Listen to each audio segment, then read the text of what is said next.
안녕하세요. 재테크하는 아내 구채희. 돈 잘 모으는 언니 람지입니다. 반갑습니다. 반갑습니다. 자, 오늘은 저희가 결혼 관련 콘텐츠를 한번 준비를 해봤어요. 네. 주변에 이제 동생들 혹은 결혼을 하고 싶어하는 그런 싱글들이 꽤 많은데 한 번씩 물어보거든요. 아니, 어떤 사람이랑 결혼을 해야 돼? 라고 물어보는데 사실 요거는 전제가 잘못됐어요. 이런 사람만 결혼을 하지 않으면 사실 결혼 생활이 조금 원만하게 흘러가는 것 같아요. 결혼 경력이 오랜 선배들이 이런 남자 만나면 안 된다. 망한다. 그때는 안 들어오잖아, 솔직히. 그때는 안 들어줘. 왜냐면 눈에 이미 콩깍지가 씌었기 때문에. 그래서 오늘은 저희가 준비한 게 먼저 결혼한 선배로서 진짜 이런 사람은 도시락 싸들고 다니면서라도 꼭 말리고 싶은 반드시 걸러야 할 결혼 상대자를 오늘 한번 뽑아보도록 하겠습니다. 너무 재밌겠는데요? 이거는 미리 인스타그램에서 많은 의견들을 이제 취합을 했어요. 저희가 지금 사전 미팅을 하면서도 사례들을 접하고서도 너무 감정이입이 된 나머지 마치 이거는 회의가 아니라 거의 자기의 어떤 가정, 남편과의 관계 성토대회가 된 것 마냥 여기까지. 아니, 남편이랑 시어머니도 다 같이 보시기 때문에 네, 약간 그렇죠. 자제를 해주세요. 자, 그러면 지금부터 한번 시작해 보도록 하겠습니다. 고고고. 첫 번째는 모든 일에 자기가 1순위인 사람.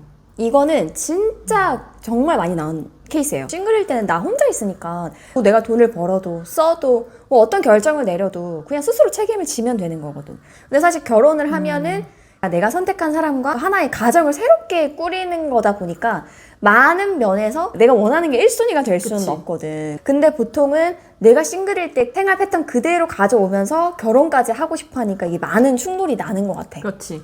예를 들면은 자기 취미 같은 것들 많은 사람들 있거든.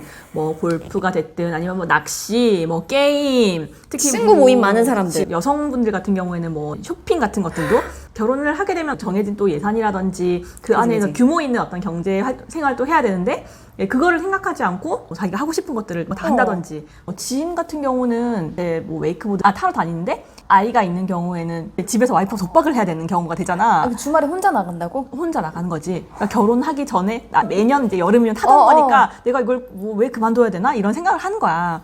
와이프나 아니면은 자녀들은 혼자서 아빠를 기다리고 있는 거지. 그러니까 결혼 자체가 준비가 안 된 사람들 같아. 근데 이건 사실 결혼하기 전에 분명히 확인할 수가 있거든. 자기 운동에 되게 빠져 있거나 게임에 되게 빠져 있거나 그거 자체가 나쁜 건 아닌데 결혼을 하기로 서로 이렇게 합의를 했다. 그 부분에 있어서 어느 정도 내가 포기를 할 수 있는지. 어떤 분들은 막 그렇게 얘기해요. 내가 결혼을 하는데 내가 왜 좋아하는 취미생활 혹은 친구들을 왜 못 만나야 되냐라고 하는데 그런 패턴을 계속 유지할 거면 결혼 자체를 사실 안 하는 게 맞기는 하지. 그리고 나는 그런 분들 있잖아. 무조건 딱딱 반반씩 해야 된다. 모든 면에서. 그러니까 이거는 사실 연애 때 더치페이랑은 약간 개념이 다른 거야. 그러니까 결혼을 했는데 내가 한 500 버는데 너 200 벌지? 그러면은 이걸 더 해야 되고, 그러니까 뭔가 하나도 다 손해보기 싫어하는 사람도 있거든. 내가 소득에 비례해서 뭔가 지출을 해야 되나요? 근데 그거 되게 많아, 그런 사람들이. 또 내 주변에는 여성분들이 또 돈을 많이 버는 또 자영업자분들이나 크리에이터 분들도 많잖아. 그러면 사실 본전 생각 나거든. 내가 더 고생하고 돈 많이 버는 것 같은데 너 집안일 이 정도도 못해? 네가 아이 좀 이렇게 케어 못해? 이런 게 사실 사람이면 약간 그게 본능적으로 좀 나온단 말이야. 그런 생각하세요? 아니에요. 전 그렇지 않습니다. 그런 게 이제 약간 보이면 조금 결혼 생활이 어렵지. 또 여자 입장에서는 그럼 내가 아이를 낳아야 돼? 내가 경력 유지를 못 하잖아. 결혼은 내 거를 조금 내어줘도 안 아깝다. 이 정도는 난 사실 괜찮다. 그런 생각이 드는 사람과 결혼을 해야 되는 것 같아. 어쨌든 양보라는 게 정말 중요한 미덕인 것 같아요. 나도 마찬가지로 오랜 경력 단절을 겪었지만 이런 부분을 내가 남편으로부터의 뭔가를 보상을 받아야 되겠다. 너도 똑같이 희생을 해야 된다. 약간 이런 생각을 가지는 순간 그게 또 하나의 또 갈등의 요소가 될 수 있기 때문에 맞아. 근데 중요한 건 이거 같아. 결혼이라는 건 나 혼자가 아니라 내가 사랑하는 사람과 둘 혹은 아이들까지 셋, 넷이 하나로 묶이는 거기 때문에 살면서 내가 1순위가 아니라 이 가족이 1순위로 바뀌어야 돼요. 내가 그렇게 될 수 있는 사람인지 혹은 내가 만나는 사람이 결혼하려는 사람이 그 정도의 어떤 준비가 되어 있는 사람인지는 중요한 것 같아. 근데 만약에 이제 요즘에는 그런 게 좀 싫다 하시는 분도 많고 워낙에 욜로족들도 많고 하다 보니까 그냥 이제 결혼이라는 제도 속에 묶이지 않고 그냥 둘만 자유롭게 자유 연애를 한다든지 아니면 동거를 한다든지 그런 방법도 괜찮다. 서로에게 피해주지 않는 방법인 것 네, 같아. 되게 맞습니다. 현실적이다. 네. 두 번째는 경제관념이 너무 안 맞거나 돈의 가치관의 차이가 엄청 큰 사람. 이거 정말 중요해. 이건 너무너무 중요해, 솔직히. 왜냐면 왜 한숨부터 나오시죠? 아니 이거는 사실 연애 때 볼 수 있어. 충분히 이거를 볼 수 있는데 그때는 사실상 외면하는 것 같고 오히려 왜곡해서 해석을 하지.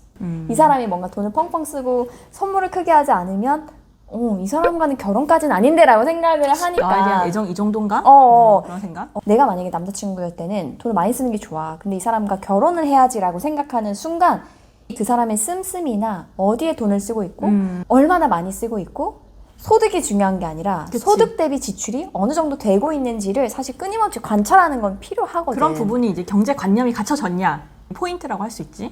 왜냐면 소비 습관이 막 너무 안 맞아. 예를 들어 나는 되게 아끼고 싶고 신혼 때 한 3, 4년 되게 몸테크를 해서라도 빨리 내 집 마련을 갖고 싶다라는 생각이 있고 근데 와이프 같은 경우에는 그냥 적당히 조금씩 쓰면서 하면 알아서 뭐 좀 되겠지라는 생각이 있단 말이야. 근데 누가 틀렸다 하기보다 나랑 안 맞기 때문에 이게 틀린 상황이 되는 거거든. 이 사람은 편하게 살자 주인데 자꾸 아껴야 돼 막 이러면 완전 폭력이거든, 이 사람. 나는 왜 아껴야 되는지 모르겠는데 왜 자꾸 나를 이렇게 쪼는 거야 라고 될 수 있기 때문에 충분히 대화를 하는 게 난 필요한 것 같아. 결혼 이후에 내가 뭐 아이는 몇 명 낳고 싶은지, 부모님한테 뭐 용돈을 얼마 드릴지, 뭐 돈을 어떻게 모아갈지, 집은 언제쯤 마련할 건지, 단기, 중기, 장기 어떤 그런 계획들에 대해서 미리 세워놓는 거는 정말 중요한 것 같아. 그렇게 하는 신혼 부부들이 많이는 없지. 그때는 막 결혼식장도 예약해야 되고 스드메도 해야 되고 하니까 정신이 없는 부분이 있는데 사실 가장 중요한 건 이거지. 신혼여행 갔다 오면 진짜 딱 완전 현실. 맞이하는 현실이 이거고 사실 돈이 삶에서 전부는 아니지만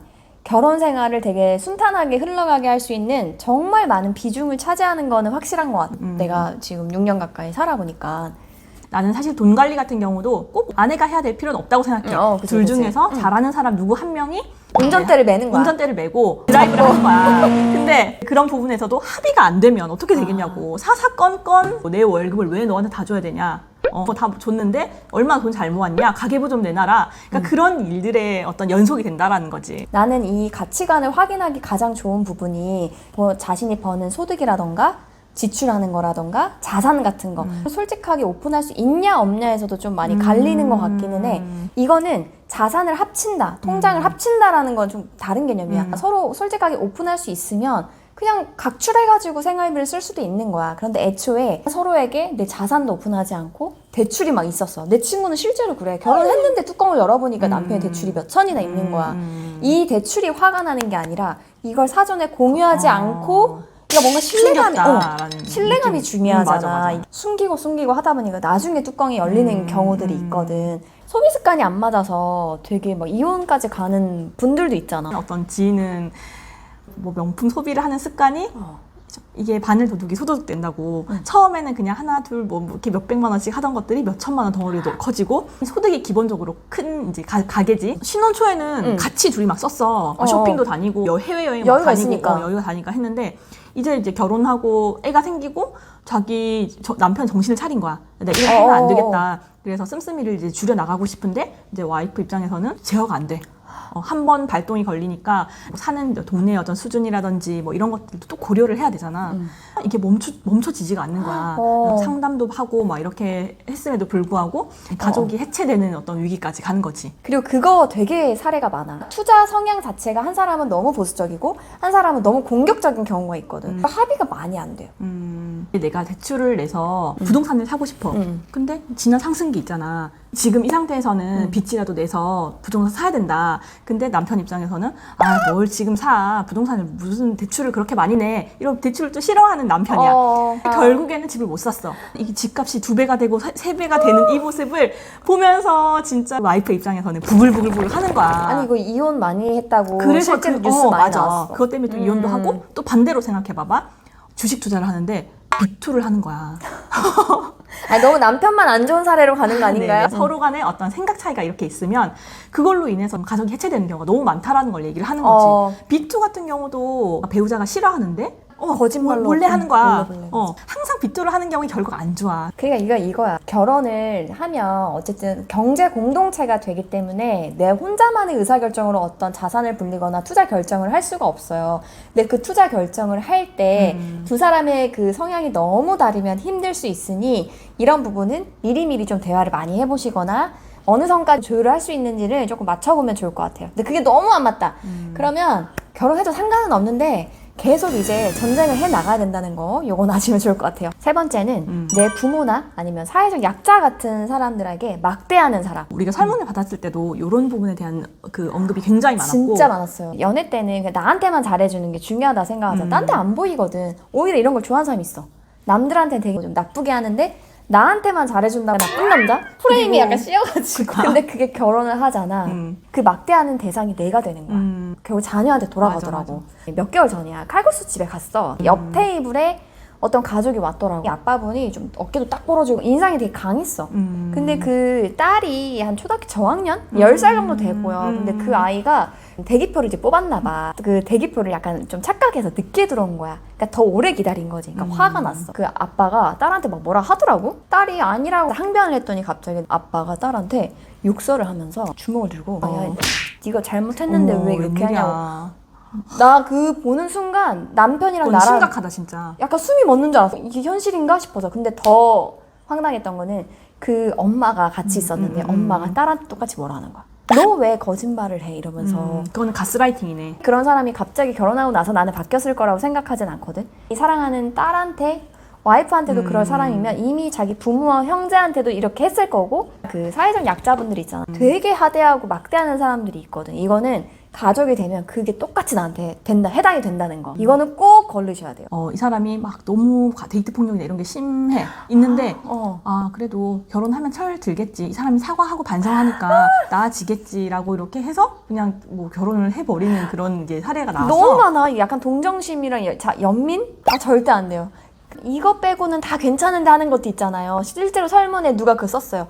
그것 때문에 절대 결혼하면 안 된다고. 그게 이혼 사유가 되는 거지. 꼭 궁극적으로. 말해달라고 얘기를 했었어. 그러니까 막대하는 사람들의 또 좀 무서운 게 감정이 그만큼 조절이 안 된다는 거 얘기거든. 맞아. 왜 이렇게 막대하겠어? 누구나 뭔가 기분 나쁜 일이 생기지만 그걸 참잖아. 근데 이 사람들은 조절이 안 되니까 이걸 막 쏟아내는 거거든. 그래서 이게 설문에서도 이 감정 조절 못하는 거, 욱하는 거가 되게 많이 나오긴 했거든. 이게 궁극적으로는 내 자식이 또 이걸 보고 배우는 거잖아. 그게 더 무서운 거야. 대물림.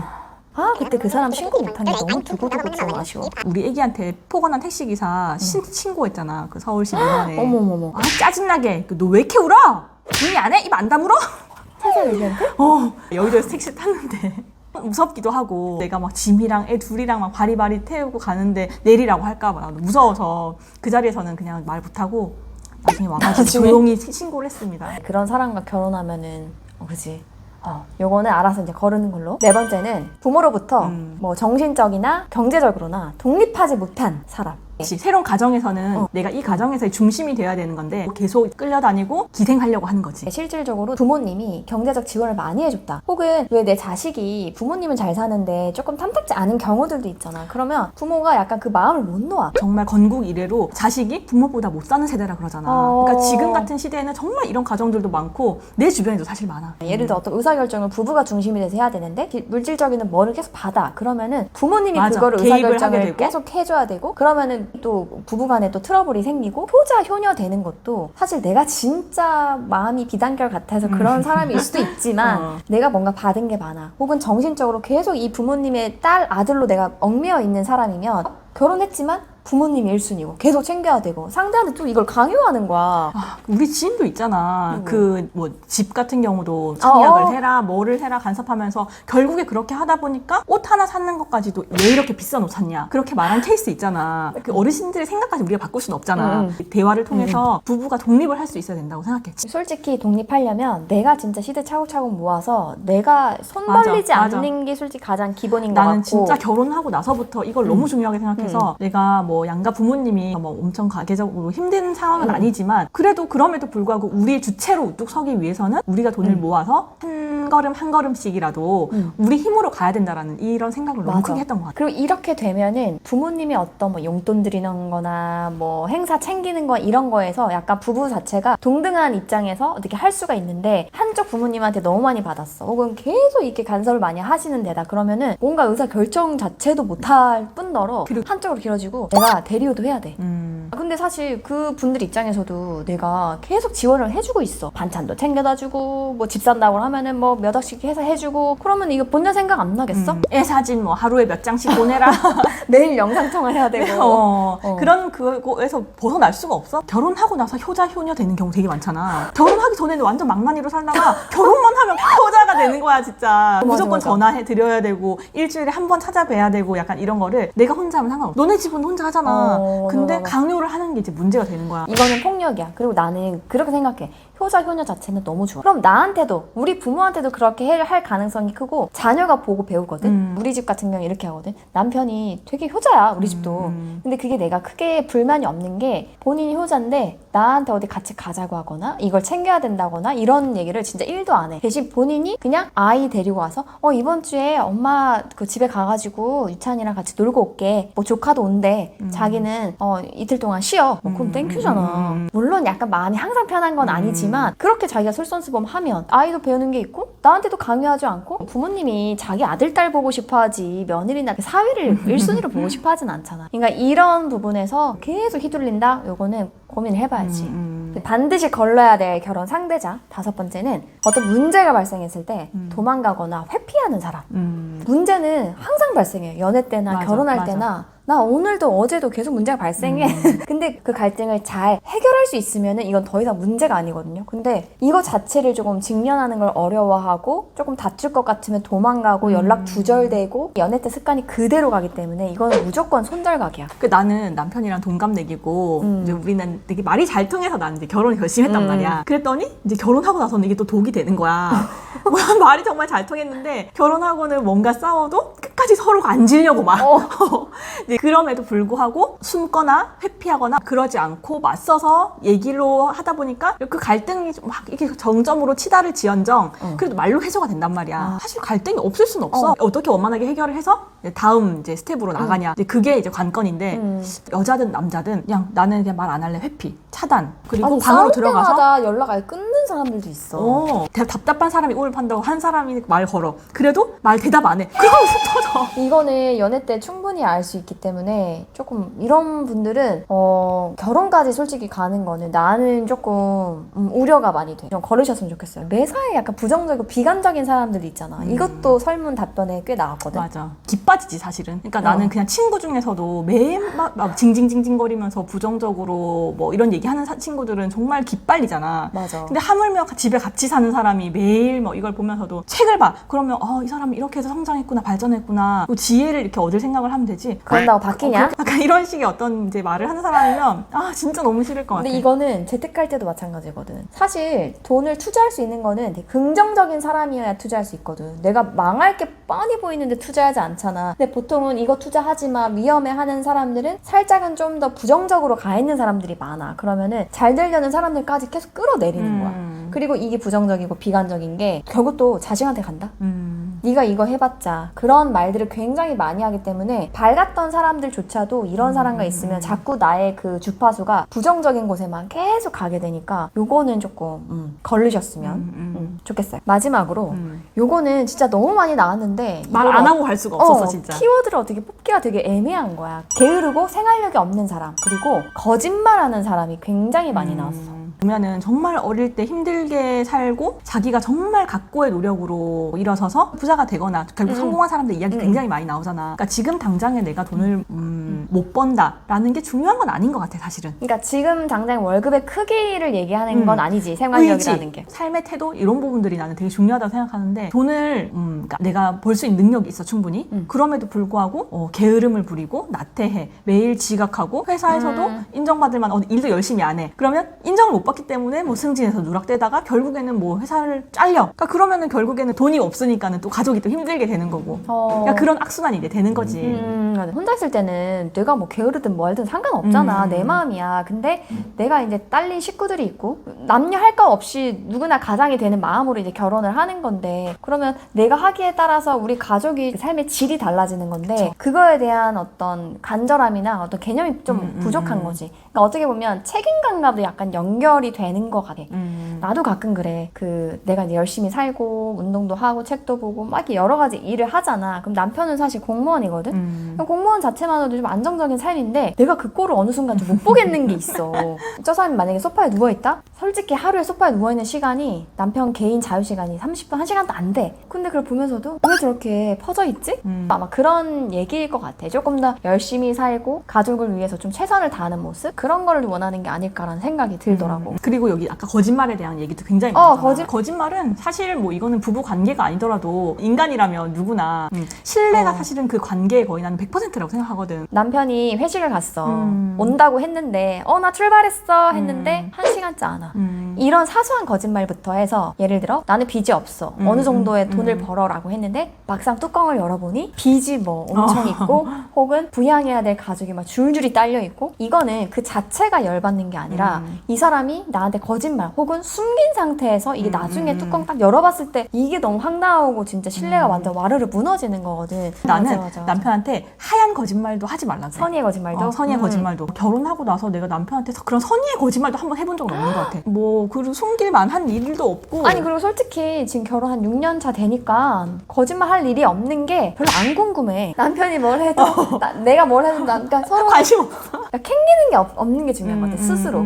그리고 이런 설문 결과 말고 이런 사람은 좀 걸렀으면 좋겠어 이런 거 있나요? TV 같은 거나 예능을 보면서 같이 웃을 수 있는 거 있잖아. 그런 거 공감대랑도 연결이 되는데. 설문 답변 중에 나는 혼자 예를 들어 슬픈데 맞아. 이게 뭔 슬프다고 울고 있어. 너 또 울어? 그런 공감대 같아 그게 결국에는. 맞아. 그러니까 나는 그리고 결혼을 하면서 우리가 가정이라는 거를 공동 창업한다고 생각해. 그래서 남편이랑 나를 공동 창업자라고 이제 저희는 얘기를 해요. 매달 저희는 이제 뭐 자산 어떤 정리 같은 것부터 해서 브리핑 해주기도 합니다. 그러니까 그런 측면에서 결혼이라는 게 정말로 내가 이 가정을 창업을 했기 때문에 이 사람은 충실해야 되고 우리 가정도 정말로 키워나가고 성장시켜 나가기 위해서 노력해야 될 의무가 있는 거야. 그러니까 그렇게 생각하면 그런 개념 좋다. 약간 좀 가치관, 마인드 자체가 조금은 달라지지 않을까.